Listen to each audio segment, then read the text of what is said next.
Let's go!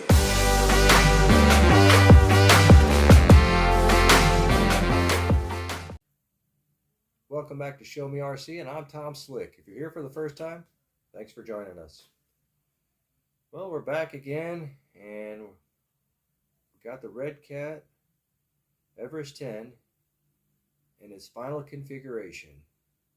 So let's get into this. All right.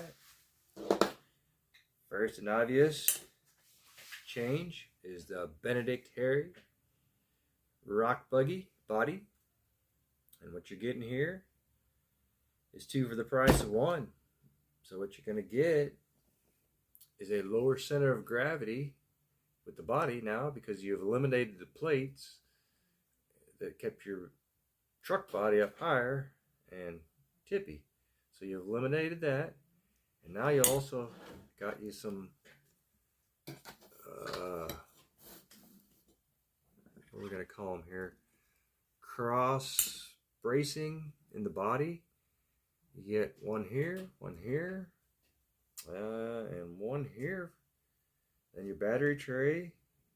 So what that's going to do is eliminate that torque twisting that you get when you see the front end kind of lurch up a little bit and twist. You know, or one wheel goes up. So now we're going to get a little better crawling.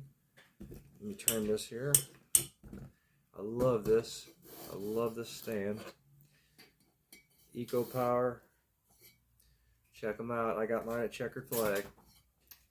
So, alright. What else we got? Let's see if you can see it. Alright, we're trying to get you all inclusive. Alright. So here on our steering knuckle and caster mount, we got the RCAW D in red anodized and aluminum. That's going to give you a little extra weight. Got a hobby crawler servo horn in red anodized aluminum also, a little extra weight. We did add weight. We have 1, 2, 3, 4 on the back side here, so a total of 4. 2 on top, 2 on the back. 1/4 ounce weights, car weights, tire weights.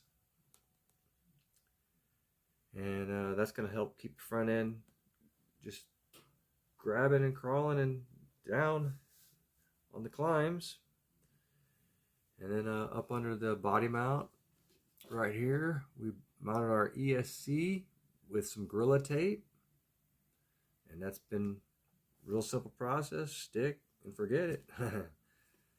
And let's keep going here. We ran extra long bolts on the shock towers here and nutted them so they won't back out, and eliminate any problems there.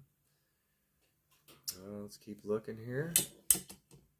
And here, you know, the what do we got here? Our receiver here. Let me think about that. I'm new at this. Sorry.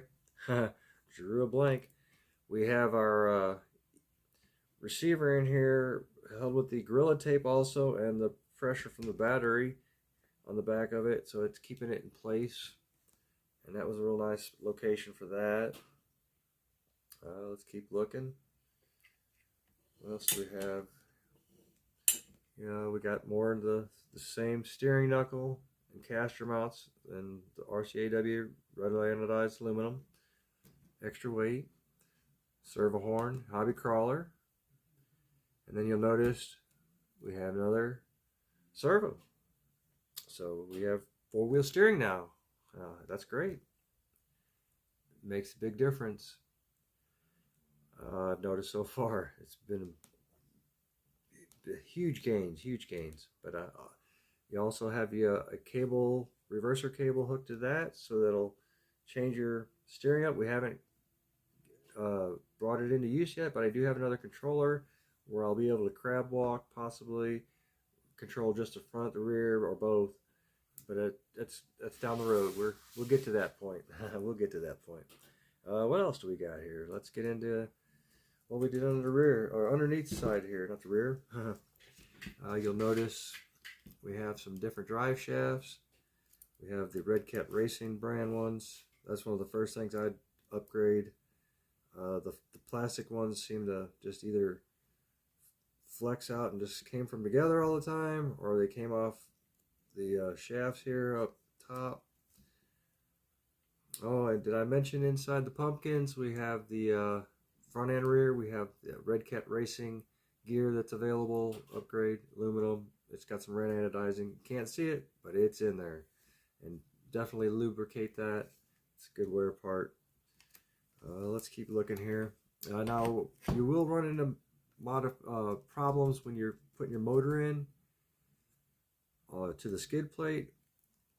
All the holes won't line up perfectly. You got 2 or 3 of them that line up really good, and then the 4th one you'll have to line it up. You can just set your old plate over the top of that, and then it'll give you a good spot to mark with a magic marker or whatever, permanent marker, and you'll get that 4th hole. And that's right here. I use countersunk screws,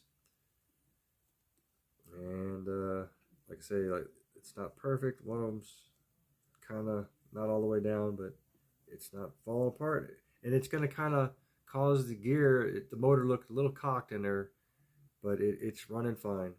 The drive shafts hook up straight, no problem. And then another problem you'll run into is when your linkage for the ball joints, or what we want to call them here, it's not wide enough.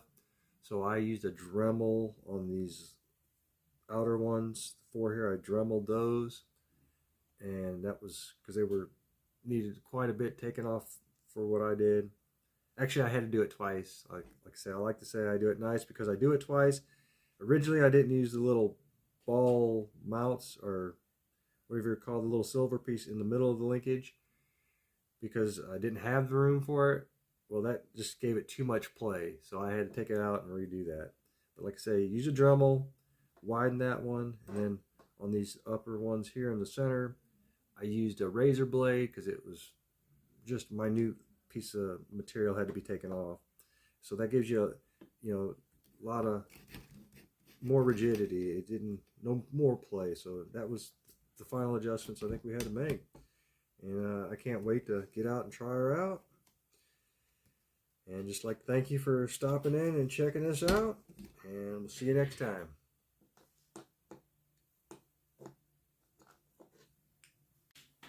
Alright, a few things I forgot were the linkage here in the rear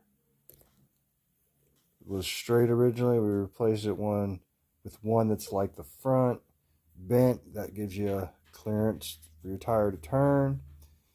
And inside the tires on the wheels, we have mounted some more of those car weights, a row on the very inner part of the wheel all the way around on both sides.